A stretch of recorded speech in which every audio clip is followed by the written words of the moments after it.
શહેરોમાં વરસાદ પડે, આકાશમાંથી સોનું વરસે, પણ એ સોનું નીચે આવતાની સાથે જ શહેરીજનોનું જીવન શું કામ કાટ જેવું બનાવતું જાય? શું કામ એમની સ્થિતિ દયનીય થતી જાય? શરૂઆતમાં કરીશું દક્ષિણ ગુજરાત, અમદાવાદ સહિત ગુજરાતમાં આવી રહેલા રેડ એલર્ટની અનરાધાર વરસાદની વાત. નમસ્કાર, આપની સાથે હું દેવાંશી.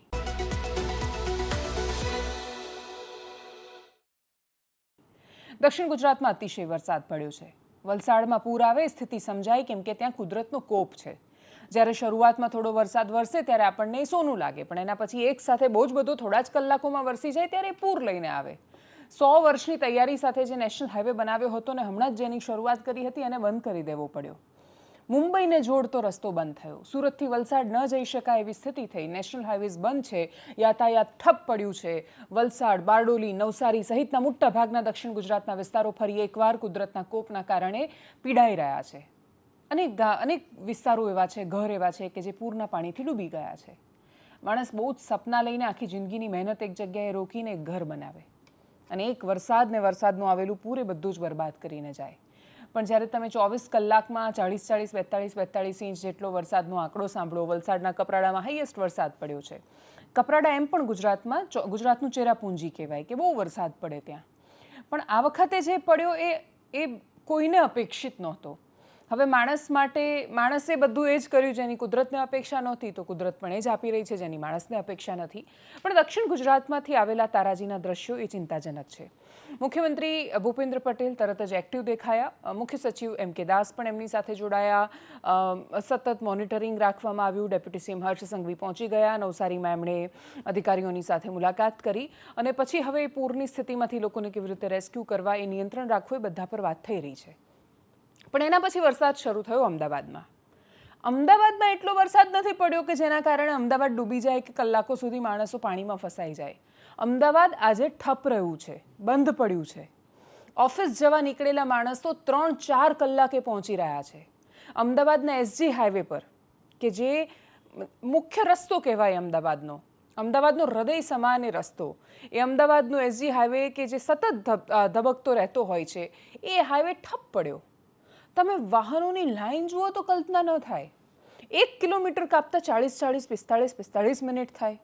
માણસો ઓફિસ ન પહોંચી શક્યા. સવારના ટાઈમમાં એટલી અવ્યવસ્થા, ચારે બાજુ પાણી ભરાયેલા. 5 થી 15 કરોડના બંગલો છે. 15 કરોડના ત્યાં સ્કાય સિટી શેલા પાસે બંગલો છે. એ 15 કરોડના બંગલોમાં ઘરમાં પાણી ભરાયેલા હતા. જે લોકોના ઘરમાં પાણી નહોતા ભરાયા, એ સોસાયટીની બહાર નહોતા નીકળી શકતા. અને એટલે જ તમારા ગમે તેટલા કરોડોના કામ હોય, પણ જ્યારે વ્યવસ્થા તમારા કામ ન લાગે ત્યારે બધું ઠપ પડી જતું હોય છે. અમદાવાદમાં એ થયું. પણ હવે આ વિષયને આખો ટેકનિકલી સમજીએ. અમદાવાદ ડૂબાડ્યું કોણે? જવાબ તો બહુ સ્પષ્ટ છે, છતાં એને એકદમ ડિટેલમાં સમજીએ. પહેલાં તો હોર્ડિંગોથી ભરેલા આ નગરના સત્તાધીશો, તમે સમજો કે તમે એક બોર્ડ લગાવી દેશો, હોર્ડિંગ લગાવી દેશો કે સ્માર્ટ સિટી અમદાવાદમાં તમારું સ્વાગત છે, તો એનાથી અમદાવાદ સ્માર્ટ નથી થઈ જવાનું. જેના મેયર જે તે સમયે સરદાર પટેલ હતા ને જેમણે કોટ વિસ્તારની અંદર કરેલી આખી જે ડ્રેનેજની વ્યવસ્થા છે, વરસાદી પાણીનો નિકાલ ને ગટર વ્યવસ્થા, એનું ઉદાહરણ આજે પણ અપાય છે. દરેક શાસનકાળમાં જેની બુલંદી ટોચ પર હતી, આજે પણ જેની બુલંદી ટોચ પર છે, એ શહેરના નાગરિકોને રંજાડવાનો અમદાવાદ મ્યુનિસિપલ કોર્પોરેશન તમને કોણે અધિકાર આપ્યો? જે શહેરના નાગરિકોને આપેલો ટેક્સનો આધાર, અને એના આધાર પર તમે 1851 કરોડનું બજેટ બહાર પાડ્યું હતું. 1800 કરોડનું જે શહેરનું બજેટ હોય, એ શહેર કેટલી બુલંદી પર હોવું જોઈએ? ત્યાં વરસાદી પાણીના નિકાલની વ્યવસ્થા આવી કંગાળ હોય? 1 ઇંચ વરસાદ પડે એટલે અમદાવાદ પર આશરે 2600 કરોડ લીટર જેટલું પાણી વરસે. પણ કોન્ક્રીટનું જંગલ છે, જમીનમાં પાણી ઉતરતું જ નથી. શહેરોની સૌથી મોટી સમસ્યા એ છે કે આકાશમાંથી જે સોનું વરસે છે એને આપણે ઝીલી જ નથી શકતા. એ પાણી જાય ક્યાં? વરસાદી પાણીથી જળ સંચય અને વોટર રિચાર્જ થવાની જગ્યા જ નથી. એટલે જેવું પાણી આવે, રસ્તા પર પાણી આમ વહેતું દેખાય ને પછી એ છેલ્લે ગટરમાં જાય, ડ્રેનેજમાં જાય. એ ડ્રેનેજમાંથી જાય છેલ્લે ગટરમાં છે. એટલે ગટર અલગ છે અને સ્ટોર્મ વોટર ડ્રેનેજ બે અલગ છે. આપણે જ્યારે ડ્રેનેજ કહીએ ત્યારે મોટા ભાગના લોકો એવું સમજે કે ગટર, બે અલગ વિષય છે. પણ છતાંય પાણી જ્યારે વરસે છે ત્યારે ત્યાં જાય છે. દર વર્ષે આપણે ત્યાં નવા રસ્તાની ઇમારતો બને છે, પણ એની સામે ડ્રેનેજ સિસ્ટમ, સ્ટોર્મ વોટર ડ્રેનેજની ક્ષમતા આજે પણ અનેક વિસ્તારોમાં જેટલી જરૂરિયાત છે એની સામે ખૂબ ઓછી છે. જ્યાં કુદરતી પાણીના માર્ગો સંકોચાય અને અવરોધાય ત્યાં પાણી ભરાવાનું જોખમ વધી જાય છે. તળાવ, વેટલેન્ડ અને ખુલ્લી જમીન એ શહેરના કુદરતી સ્પોન્જ છે. પાણી એમાં ચૂસાઈ જવું જોઈએ, શોષાઈ જવું જોઈએ, એવું થતું નથી. શહેરનું આયોજન, ડ્રેનેજ, જાળવણી અને વરસાદ, આ ચારેય કામ સાથે થાય ત્યારે જ એનો ઉકેલ આવતો હોય છે. પાણી વરસાદથી આવે છે, પણ પૂર એ માત્ર ને માત્ર અણઘડ આયોજન અને વ્યવસ્થાના અભાવના કારણે આવે છે. અમદાવાદમાં ડ્રેનેજનું નેટવર્ક લગભગ 3000 કિલોમીટરથી વધારેનું છે. દર વર્ષે આશરે 800થી 1000 કિલોમીટર રસ્તાઓ એવા છે કે જેની નીચે વિવિધ યુટિલિટીના કામો થાય છે. એના વિશે પણ આપણે ડિટેલમાં સમજીશું. એ વાત 100% સાચી કે વરસાદ કુદરતી છે, પણ શહેર ડૂબશે કે નહીં ડૂબે એ વરસાદના કારણે એ શહેરનું આયોજન, ડ્રેનેજ, જાળવણી અને એનું અમલવારી એના પર નિર્ભર છે. 850 કરોડનું બજેટ છે અમદાવાદ મ્યુનિસિપલ કોર્પોરેશનનું 1 વર્ષનું પાણી નિકાલની વ્યવસ્થા માટેનું.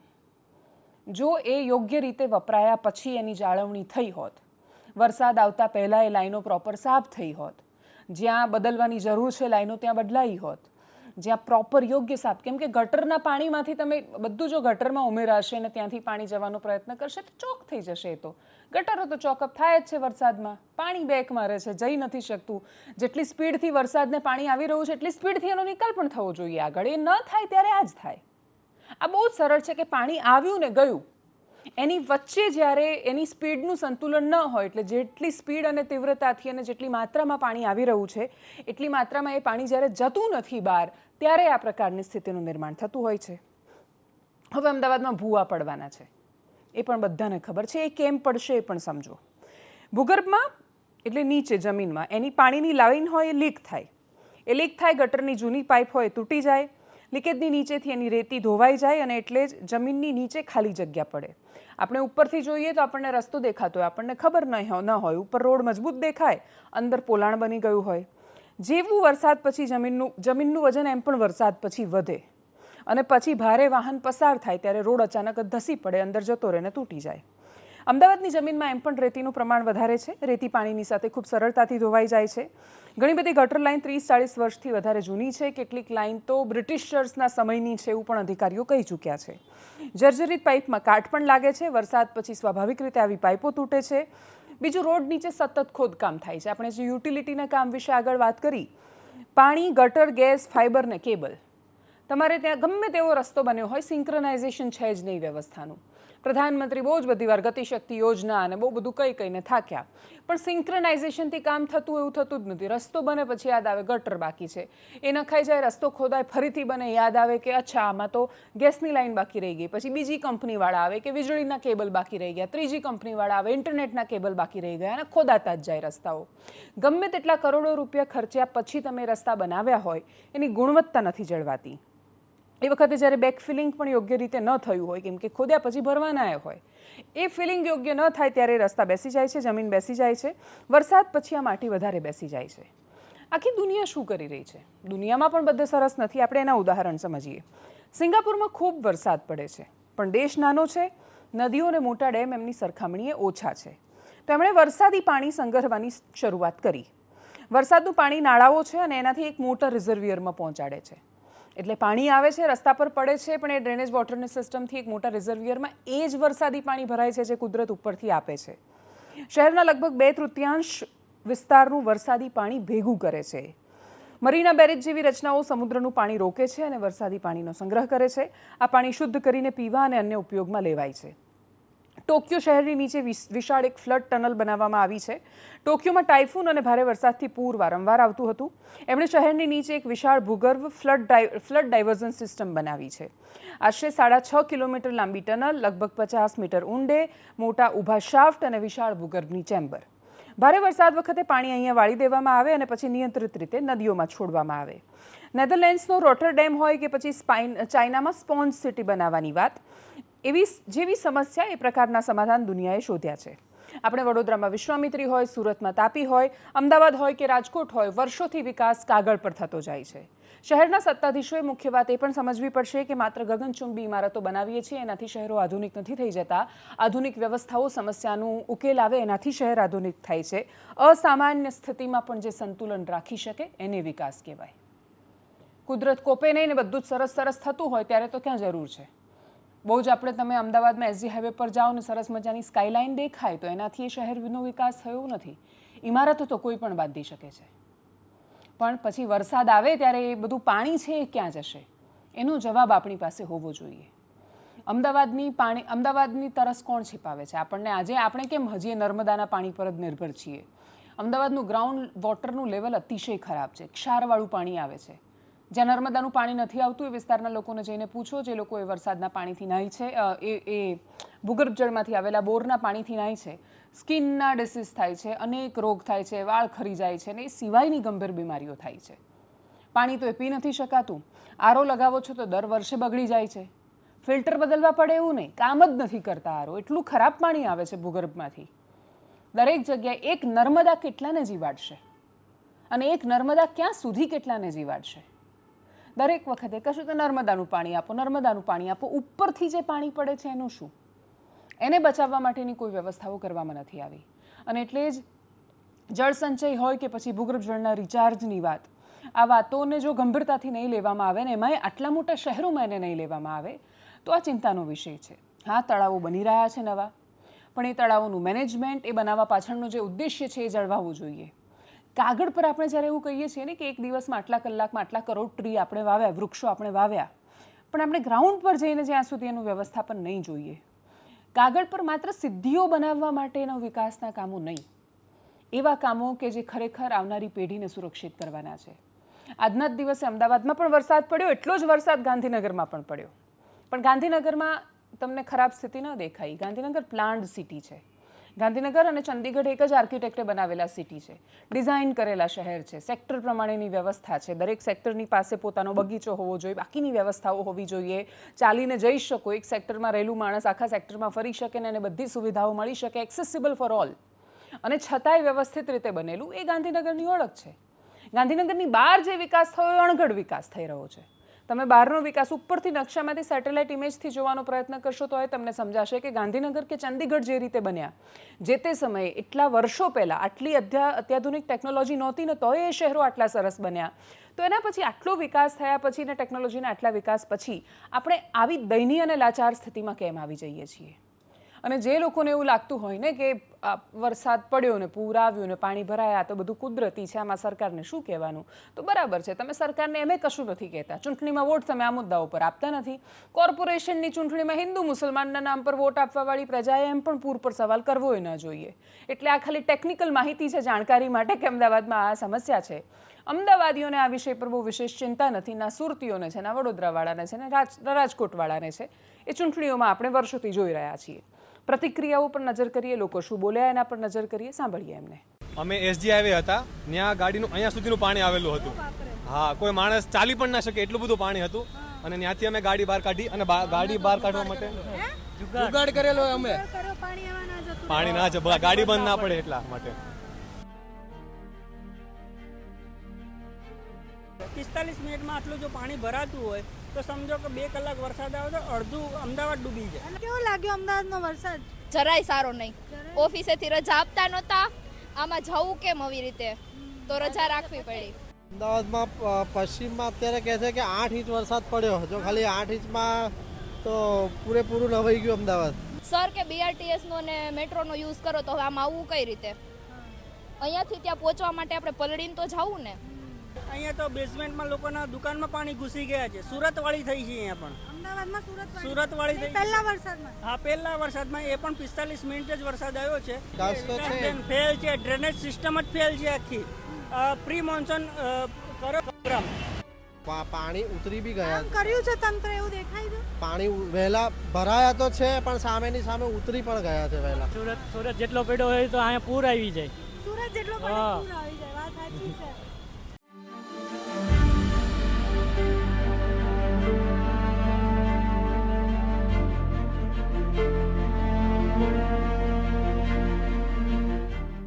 માંથી 98 ગાડી એવી હોય જે ફસાઈ જાય છે. એએમસીએ કામ કર્યું છે અમદાવાદમાં? સહેજ પણ કામ કર્યું નથી. પહેલા જ વરસાદમાં બધું તહસ નહસ થઈ ગયું છે.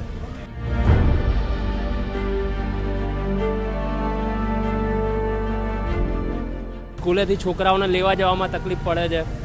છોકરાઓની બેગ ને બધું તો સ્કૂલે મૂકીને આવ્યા છીએ.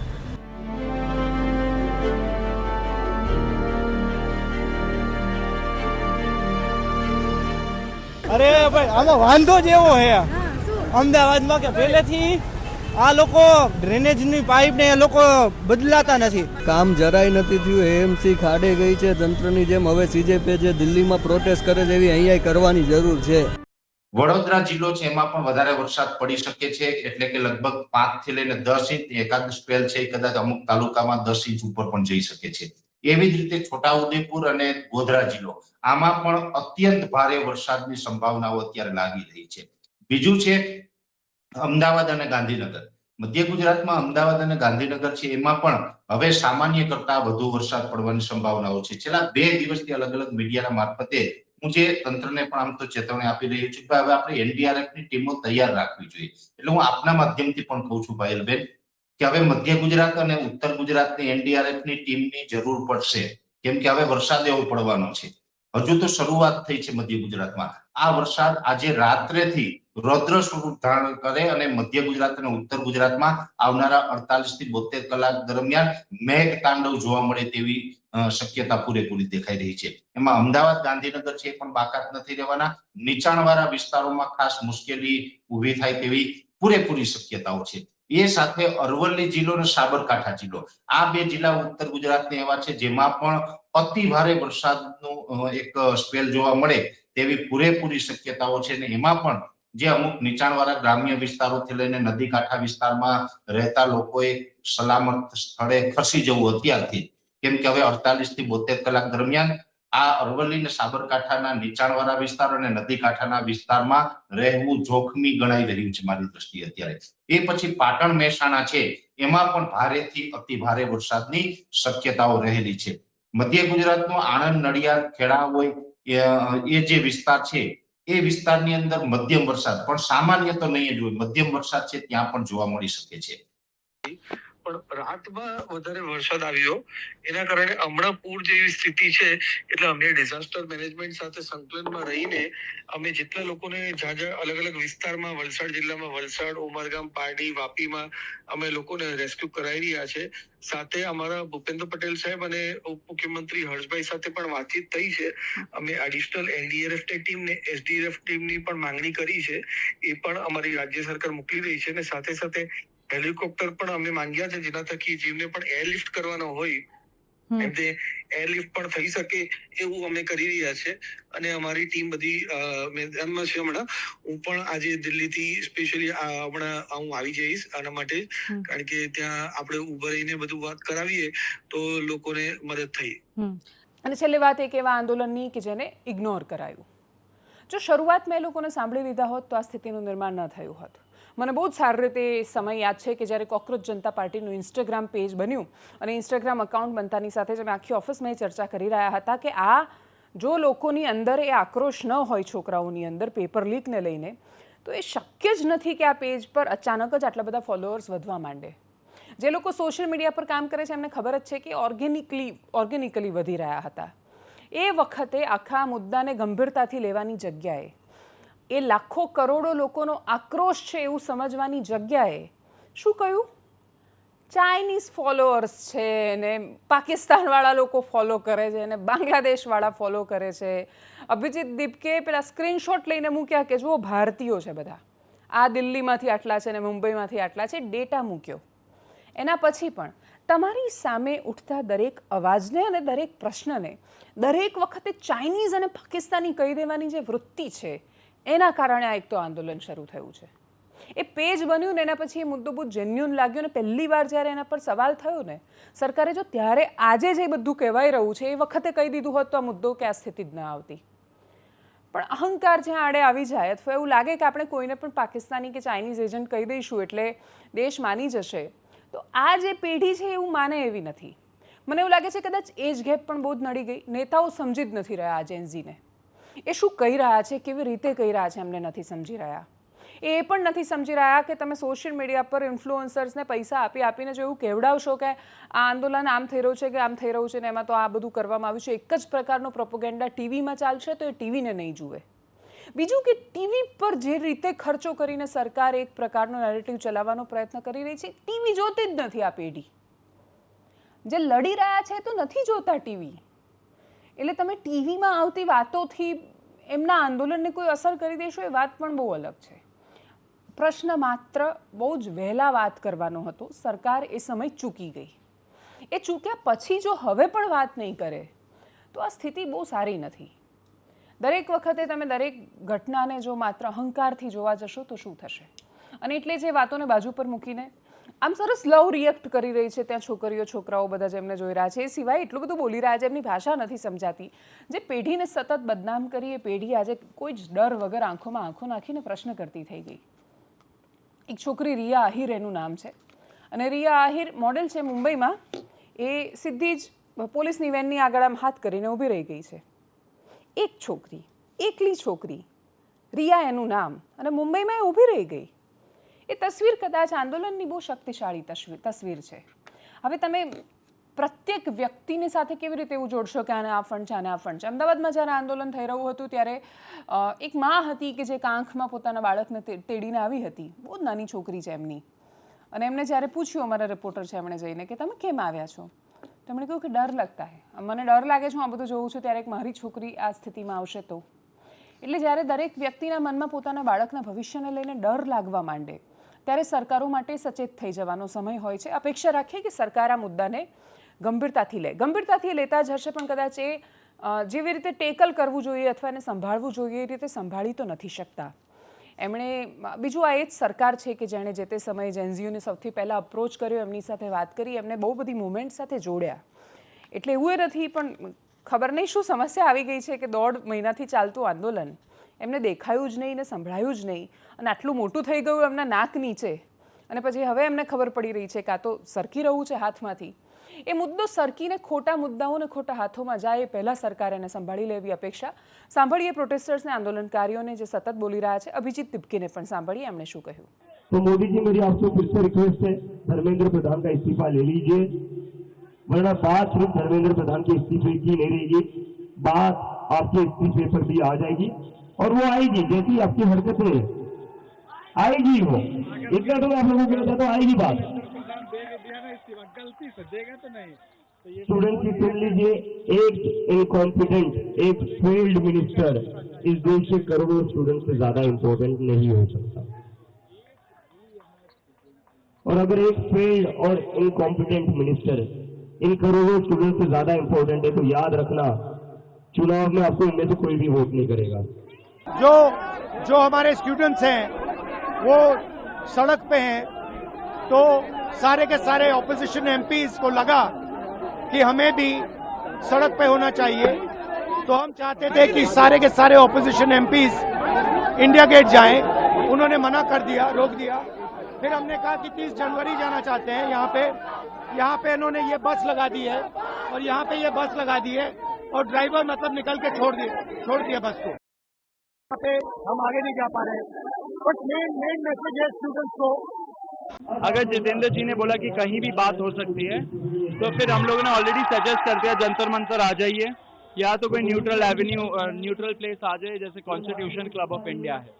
सरकार को ये सब नाटक रचने से अच्छा उनको सोचना चाहिए कि यहाँ पे इतने सारे प्रदर्शनकारी धूप में, बारिश में खड़े हैं, लाखों की संख्या में खड़े हैं, एंड खड़े ही रहेंगे, एंड ये संख्या बढ़ती जाएगी. सरकार को एक तरह से थोड़ा ये नाटक, सारे फोटो ऑप्स, ये मीडिया को बोलना कि आप चलाओ, ये चीज चलाओ कि हम लोग रीच आउट कर रहे हैं, ये सब में एनर्जी ना डाल के वो हमसे डायरेक्टली संपर्क करे एंड सीधा बात करे कि कहाँ आना है, कब मिलना है एंड कितने टाइम के लिए मिलना है. प्रधानमंत्री ने बोला फास्ट ट्रैक करेंगे. कोई फायदा नहीं है ऐसे चीजों का, ऐसे अनाउंसमेंट का. झांसे ये सब कुछ, जनता झांसों में ना पड़े. हमें चाहिए अकाउंटेबिलिटी और जवाबदेही, एंड धर्मेंद्र प्रधान का इस्तीफे से कम हम लोग बातचीत नहीं करेंगे. એનાલિસિસમાં અત્યારે બસ આટલું. જો આપ અમને યુટ્યુબ પર જોઈ રહ્યા છો તો સબસ્ક્રાઇબ કરો, ફેસબુક પર જોઈ રહ્યા છો તો ફોલો કરો, વિડીયોને શેર કરો. નમસ્કાર.